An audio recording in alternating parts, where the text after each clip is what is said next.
Scott Klosowski was the presenter in San Francisco ULI fall meeting 2025. And in this, he coins a term called humology, the study of humans and their leadership. And he's going to talk about how AI plays a role in organizational development going forward. He's kind of a futurist. So let's go to the next page. A gold rush of intelligence has arrived, and the one who goes the fastest will win. We're watching this play out in real time now as we see folks adopting AI at incredible rates. I would say that today, and as you know, I'm a heavy LinkedIn user, at least 70% of all the posts and content on LinkedIn now is AI created in some form or fashion. Not yours truly, of course, but most others. And there's brilliant stuff out there. And what AI is capable of writing in tiny amounts of time is accelerating the whole human universe. So let's go. Here's this model that he's proposing. The one end of this spectrum, he's got human capital management on the more human end of the spectrum, and then digital capital management on the opposite extreme, and looking for where the synergy is in the middle of this spectrum is what this presentation is about in large part. As we know, as recently as a few years ago, we weren't getting any help from AI in the development of our business modeling or business tools or our anywhere in our life. But now we're rapidly moving up this spectrum, and a lot of folks are getting left behind. Entire companies will be left behind because the leadership of those companies are not adopting AI management tools as quickly as they need to. So he coins a phrase called the digital centaur. Do you all remember what a centaur is? Okay, it's a half man, half bull creature. And he's using that as an analogy for where we are today. We're taking digital technology, integrating it with human capabilities, and we're creating digital centaurs. And those are the people who are going to win in this new digital economy that is emerging. We can grow digital capital by adding synthetic and machine intelligence at levels above our competitors. One of the things that we need to be doing within our marketing department is monitoring what are our competitors doing in this space. I can't answer that question, but we need to be able to answer that question. So somebody being your team, okay? And this is a task that you really ought to write down. There's a number of tasks that are going to come out of this meeting that are action items, and this is one of them. A review of the digital technology of all of our competition, from the big boys down to the little guys. This also applies, by the way, to our investment and development functions. So we should be looking at who's our competition in that space. An example of a great local competitor in that space is Edgewater Ventures, as their homegrown operation. They're direct competitors of ours. We're chasing the same deals. We see them bidding on deals that we're bidding on. So what are they doing? How are they integrating it? The fastest way to get the answer to this question is to ask ChatGPT, what is CBRE doing with, and because it's all out there, they're a public company, and you're going to find all this information just by asking somebody somebody, some machine for it. And that's how we do it. So I'm counting on you all to do that. The firms that we're after, of course, are the top guys in the business, but then the bigger companies that are independents in our market, what are they doing? And, you could literally have that report back to us within 24 hours. No kidding. It's just a matter of asking the question, company by company. It'll spit out ridiculous quantities of information. So let's go to the next one. Humology intelligence. So on the left-hand side of the spectrum are those who are just using human intelligence, and those to the right when we get to superintelligence, which is supposedly coming at us very, very quickly. And where are we in that spectrum of adoption or even knowledge? If you can't adopt something you don't know something about. So it's very important for us to do what we're doing today to begin to learn how this is impacting our marketplace today. Next. So on the far left, you've got the real people assessment, and then you've got the superintelligence on the right. And in between, you've got the beginning of AI implementation, the discovery of AI, and then what he calls the automation risk as you begin to sort of turn over more and more of your functions into AI management. The average human mind has a capacity basically in the middle of this thing before you get to the skills, the actual implementation of AI. No human being can do what I just referenced. So in one day, having a report on all the competition in the marketplace on how they're using AI. No human can do that, not in the course of the same amount of time. So it's going to take us into a sort of light speed acceleration of our abilities. But there's some things that come with it that are challenging. He refers to the synthetic mind. Synthetic meaning the synthesis between utilization of AI plus our native capacities. And then as that person is, any of us are working on developing our knowledge and our efficacy in dealing with AI, we become the digital centaur who can actually dominate in the marketplace and survive where all the other folks who are not paying attention right now are going to get left behind.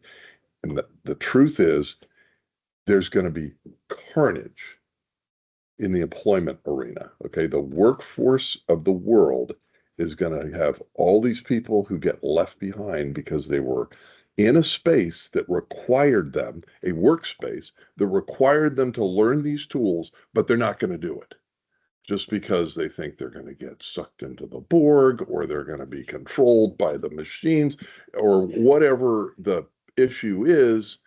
They're going to resist it. No, I'm going to be, the human that survives this war of AI on human jobs. No, you're either going to adapt to the marketplace and adopt what is logical to use. We're not talking about turning over your life control.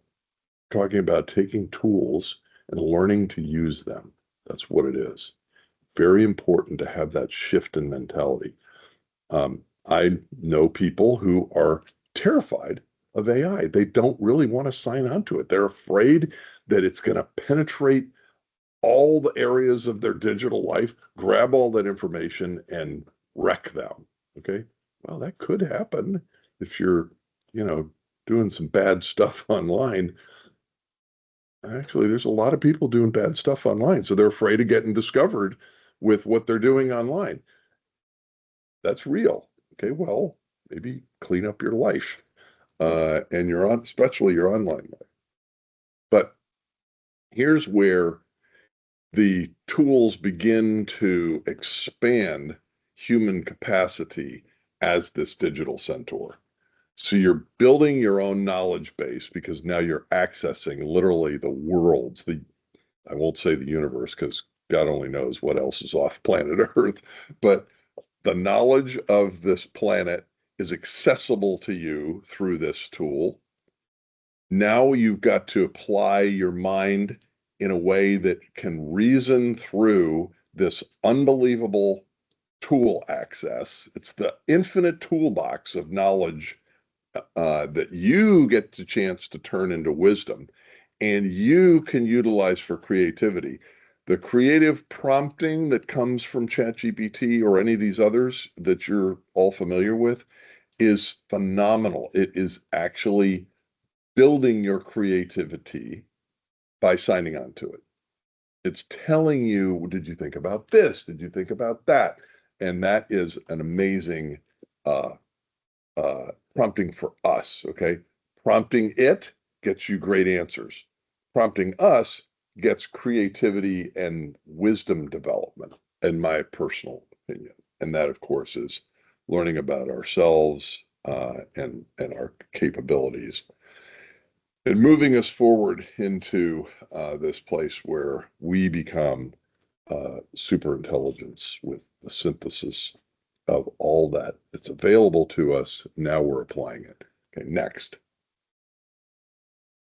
The wave that's coming at us is like a combination of building the railroads and the Industrial Revolution. So if you think about what happened 150 years ago, railroads transformed the world and our nation by getting us access that wasn't there before to different resources. Think of the digital revolution and AI in that same way.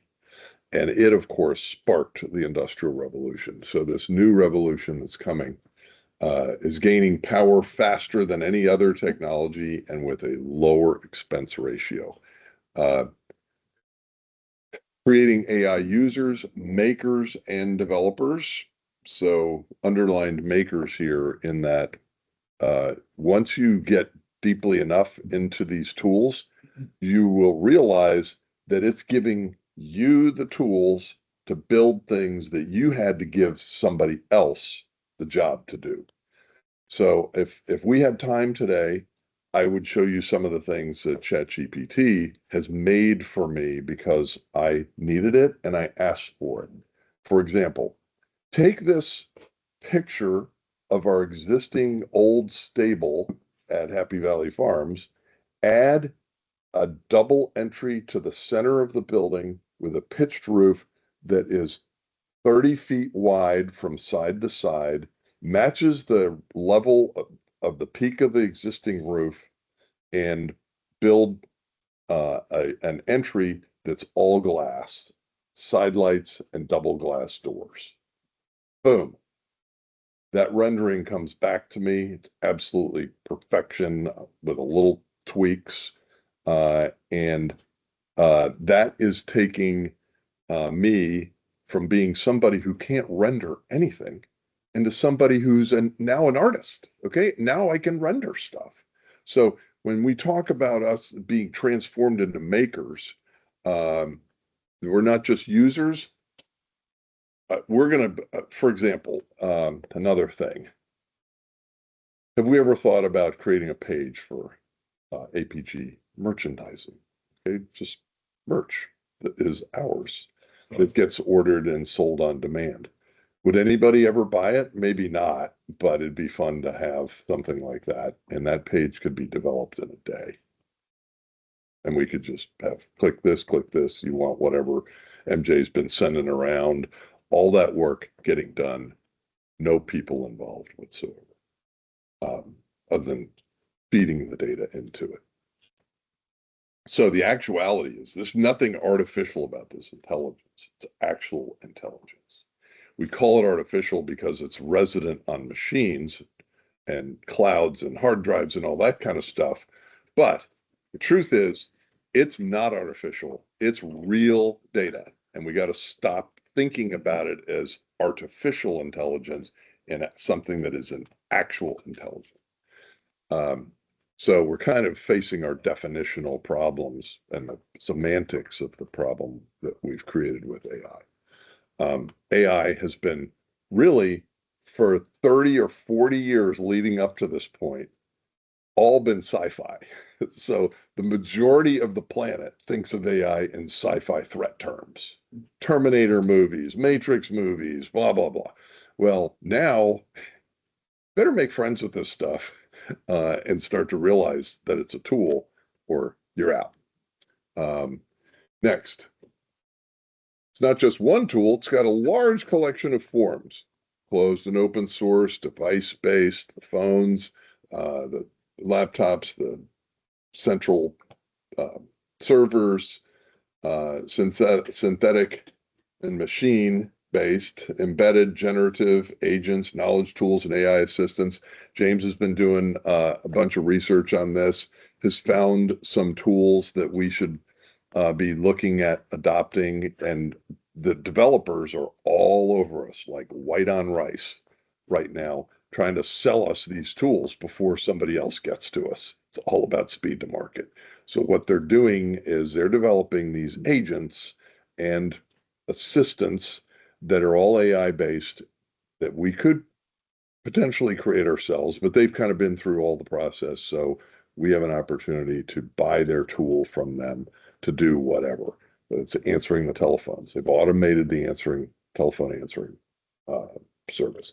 They have not automated a physical person to greet and manage front desk. That's never going to happen. It's really interesting to step back and think about all the things that AI will never be able to do. And there is a lot of it, okay? And nursing, okay? Big issue all across the planet. Never going to get robots to be able to do what nurses must do. Can they do some of it maybe with some of these, Humanoid robots? humanoid robots? Sure. Some, yeah, but Well, what about all the robotic operations they're doing now, procedures? I mean, yeah, that's just amazing. it is. It's very rare now, frankly, for somebody to get a prostate surgery that is hand done. Just as an example of what you're talking about. And they're moving that surgery to, like, all surgeries are becoming more and more robotic. Hip replacements, knee replacements, all these things that used to get human error involved and create major problems. Now they're not having the problems. So it's good call on that. But somebody's got to be operating the robot. And I'm not just laying down on a table with, is anybody out there? No, this is Hal. Hal is going to be operating on you.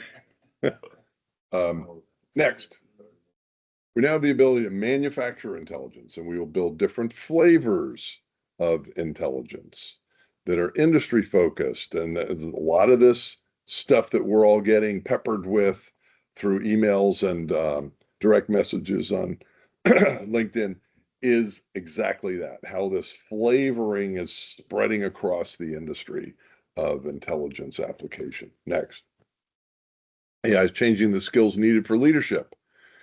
For example, I wouldn't have been giving this talk 12 months ago. I should have been, because there was a freight train coming our way. But I think now enough of us have experience that you're showing up for a meeting like this. 18 months ago, you might have said, yawn, I'm not sure I really need to go to that meeting. Truth is, we know now we have to be in these meetings and we need to continue to talk about it. Integration, strategic decisions in all of our products and services. We can talk in a separate meeting about AI in marketing, AI in property management, AI in brokerage, AI in financial management, AI in operations, AI in development, AI in underwriting, AI in lending sourcing, AI in deal sourcing. I mean, every level of our business has the potential for transformation. Next.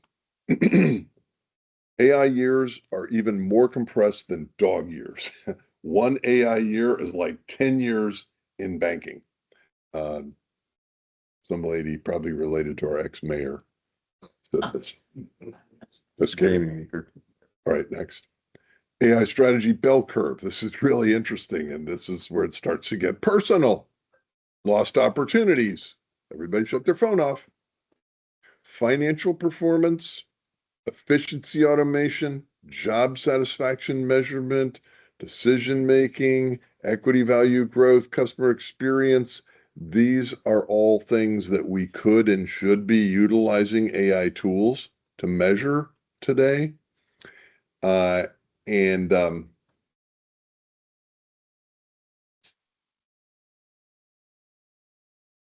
okay, so the laggards, and I would call us, I don't know. I don't know if we're the herd. We're definitely not in the opportunity zone yet. We're not an elite firm in this, but we're not idiots. Okay. We've all been doing this in an independent way, not with enough coordination.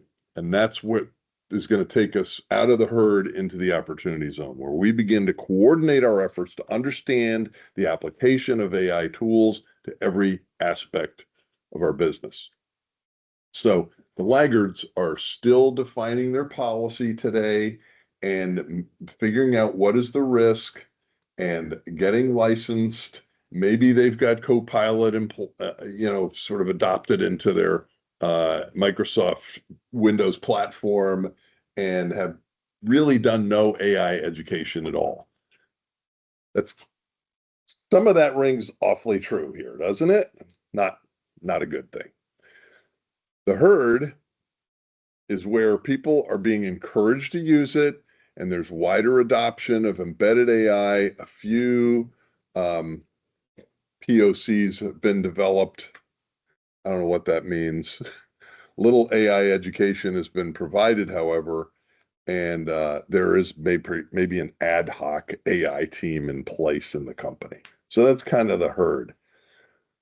The opportunity zone is where folks are actually operationalizing many AI tools, full usage of embedded AI in all the operations of the company, a fully functioning AI team that is discussing these applications, these opportunities and applications, and an AI innovation program is in place with the budget to support it. We know who our outside consultants are. We're observing who's got best practices in place in our industry, as we talked about earlier, and we're going to copycat with no embarrassment whatsoever. We're going to find what's best because there's nothing new under the sun. It's perfectly fine to copy best practices. That's basically what everybody's been doing since the beginning of time. Oh, look, that guy invented a spear, a sharp stone at the end of a stick. I'm going to do that. Okay. So there's nothing to be ashamed of about that.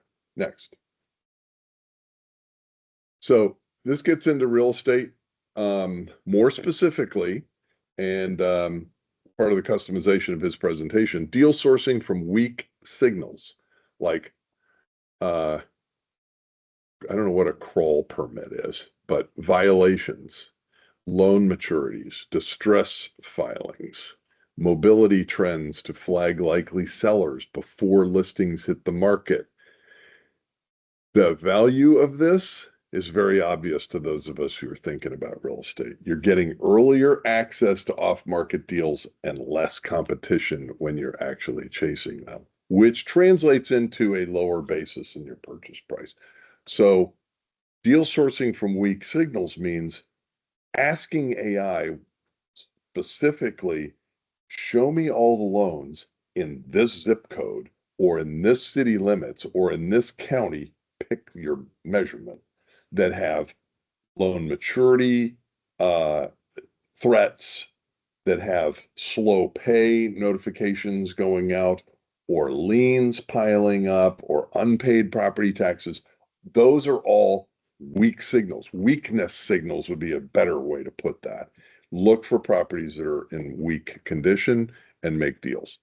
Insurance optimization, risk engineering, score flood, wildfire, wind, hail risk, and then propose mitigation and optimal deductibles. The value created is premium reductions and fewer exclusions at renewal.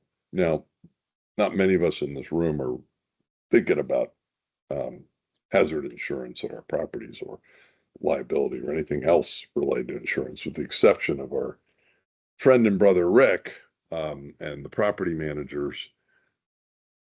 But there is a value add to be had here if we are thinking properly and proactively taking our properties with risk assessments to our lenders and saying, you know what, we've done some risk assessment on this portfolio, and here's our risk assessment. If you asked AI, here's the addresses of all of our properties, would you do a risk assessment for insurance policy reduction on all these properties?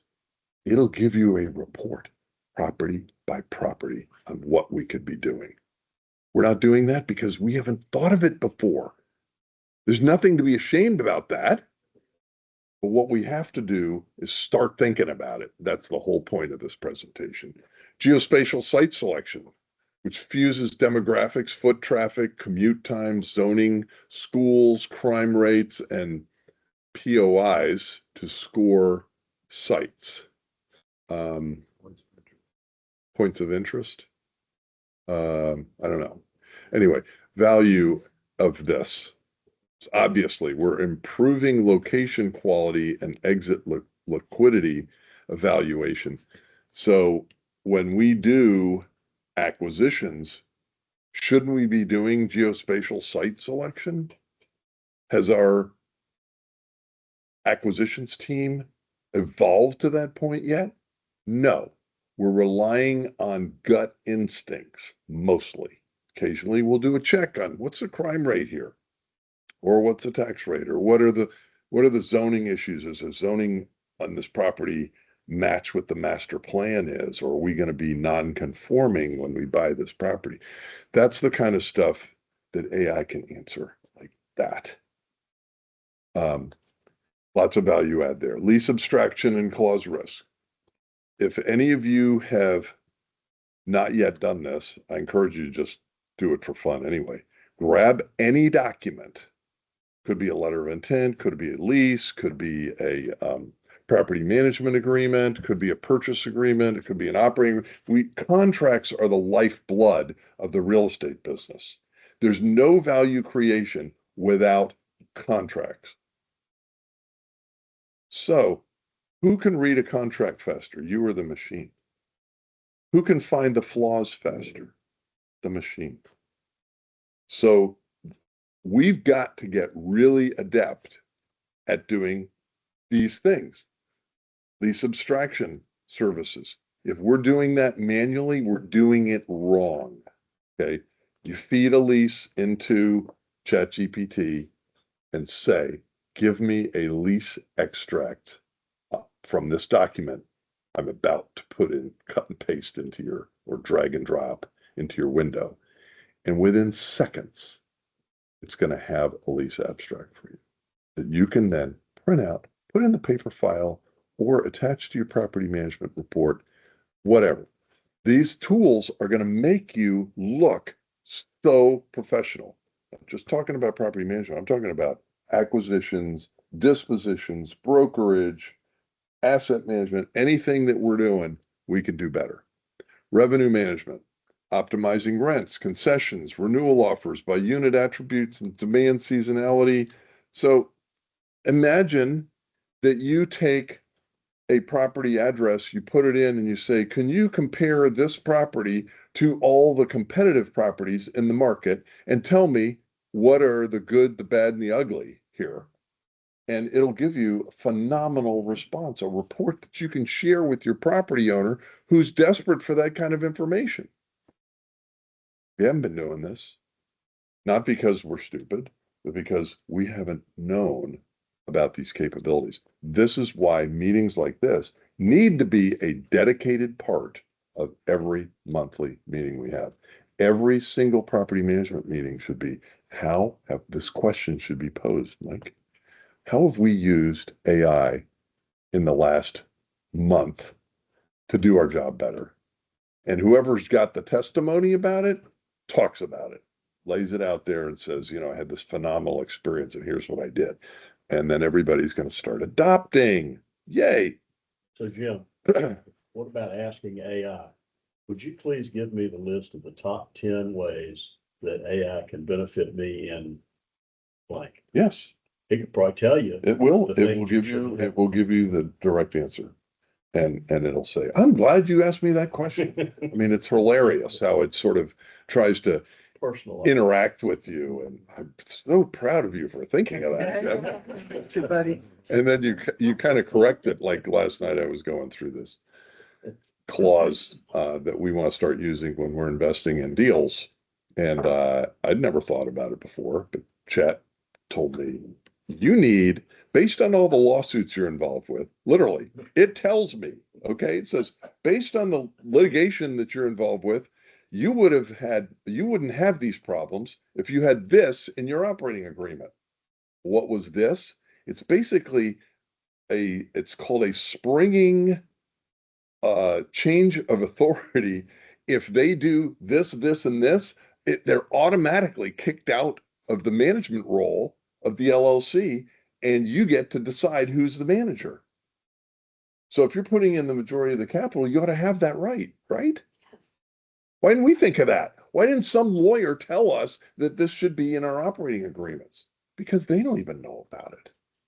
But this system is picking up best practices from literally around the world, and you're getting the Borg as your mind to evaluate different things that you're working on. Predictive maintenance, forecast failures for chillers, boilers. You put all the data in for this stuff, property by property, and ask Chat, how long should we expect these components to last given their age? And how much should we reserve for their replacement? It will give you very specific answers. And now you've got something you can send to your owners that is professionally created, and it's not you coming up with a third-party opinion they want to fight with you over. No, that's not possible. I don't want you to reserve that much money. Well, I just want you to know that this is going to actually put you at risk if you don't pay attention to this.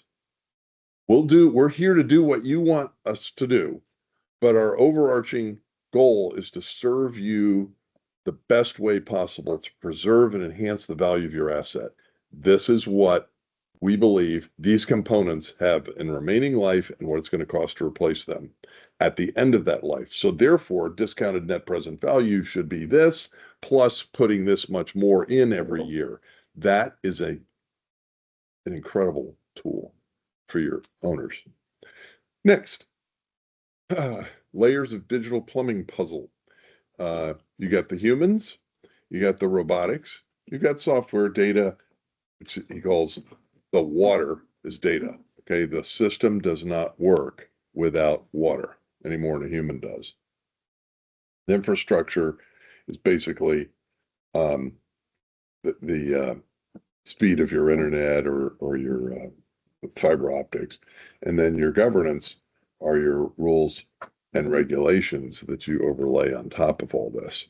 This the conversation that's going on right now in Washington about what they're hearing about how this is going to change the marketplace is resulting in what I would characterize as a lot of confusion about policy making relative to the regulation of AI. It's almost like, what do we do with cannabis? We couldn't figure out for years what to do about cannabis.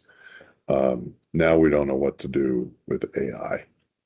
And so next, building tools by category. So there's embedded AI, which are these assistive tools, which we were talking about, everybody getting attacked. Buy this, buy that. I got the tools you need.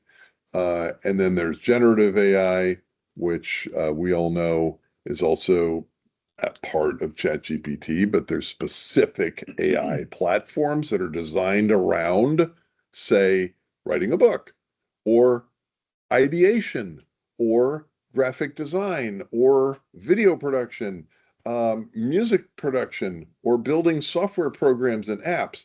That's all out there in different, and frankly, I look at these things and there's join our class for $100 or $99.99, and we're going to introduce you over the course of the next 8 weeks to 50 different AI programs. And I'm going, oh, crap.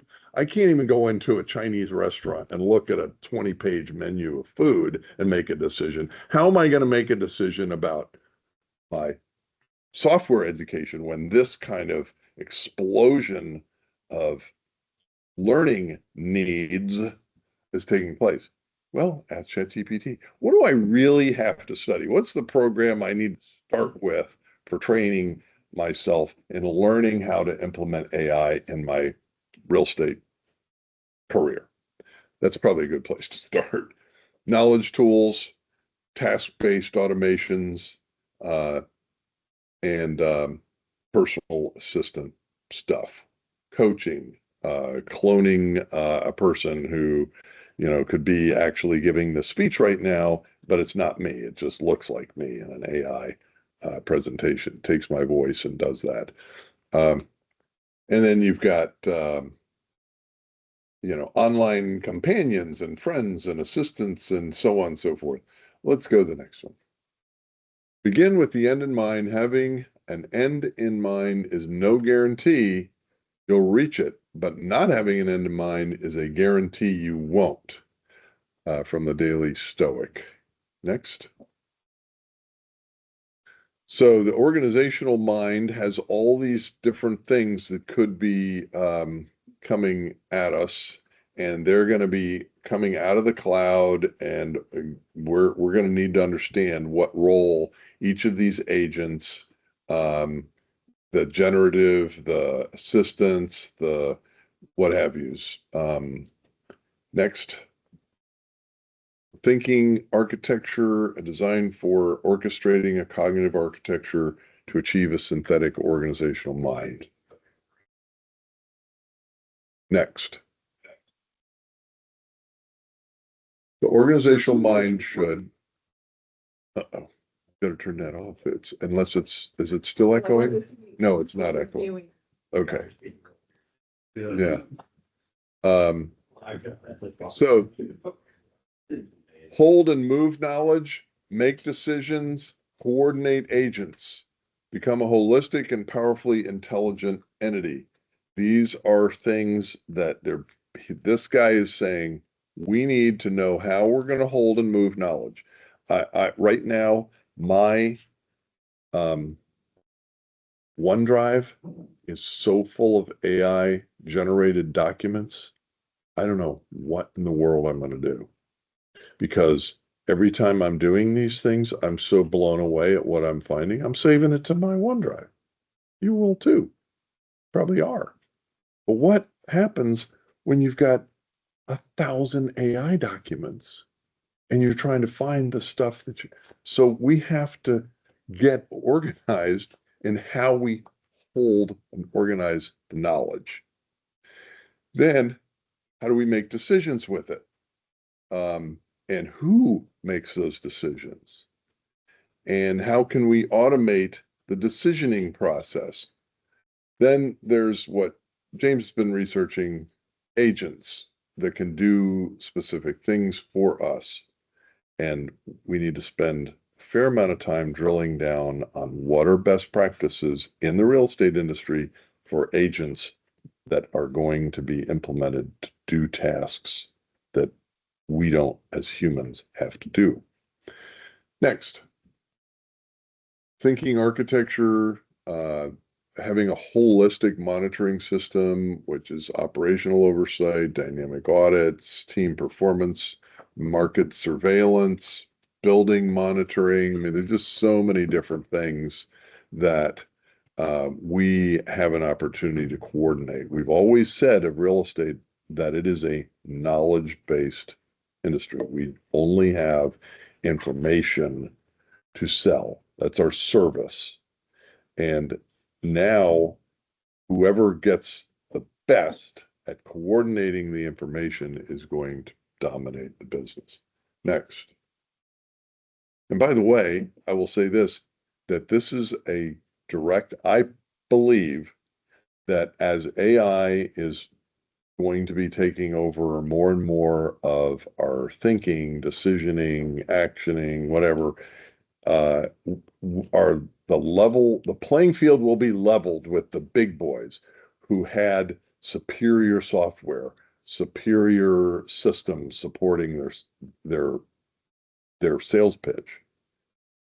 Well, they don't have it anymore because everybody's got it. And it's everybody who has an opportunity to organize it to serve clients just as well as any of the big firms can. And so that is an incredibly exciting thing to think about, that all of a sudden you don't have to choose, brand X CBRE to manage your real estate anymore, because brand Z APG can do it just as well as they can, whether it's marketing the property, leasing, selling, or managing the property. Okay. Components of the thinking system, core components, long-term memory, agents, workflows, human and AI governance, organizational goals, the access layers, how do we enter into this system, event flows, security for managing our data, and MCP layer. It is MCP.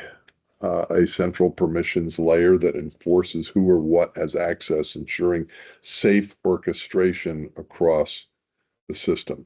I think that's master control panel or something like that. The show directors master rules and script defines who leads, who listens, and how the performance runs. Okay, next. This layer of synthetic intelligence will become one of the organization's most valuable assets. Okay. Build a great AI river of information, blogs, podcasts, websites, newsletters. Test out new AI engines as fast as you can. Learn to use them with your own hands. Identify people around you who are advancing their AI skills.